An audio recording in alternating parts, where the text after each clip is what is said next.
Hello hi welcome to Swapna's kitchen and blogs. పిల్లలకి second Saturday వల్ల 2 days holidays వచ్చాయని మేము విలేజ్కి అయితే వెళ్తున్నాము.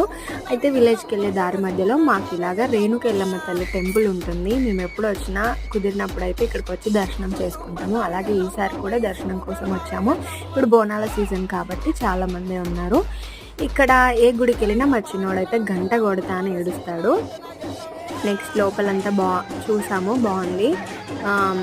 తర్వాత ఇక్కడ బయట కూడా సేమ్ మన చిన్నప్పుడు జాతరలు ఎలా జరిగేవో అలాగే ఉంటాయన్నమాట. ఇక్కడ మాకు కావాల్సిన అయితే తీసుకున్నాము. అలాగే పక్కన మనకి అమ్మవారికి వేసిన గాజులు కూడా అమ్ముతున్నారు. అవి నేను 1 డజన్ తీసుకున్నాను. అంతే, ఈ వీకెండ్ అయితే మేము ఇలా విలేజ్కి వెళ్ళి ఎంజాయ్ చేస్తున్నాము. నెక్స్ట్ వీడియో మళ్ళీ వస్తాయి. కొంచెం వీడియోస్ అయితే డైలీ రావట్లేదు, వీకెండ్స్లో మాత్రం వీడియోస్ పోస్ట్ చేస్తాను. లాంగ్ వీడియోస్ కూడా ఉన్నాయి, చూడండి. Thanks for watching. Bye bye.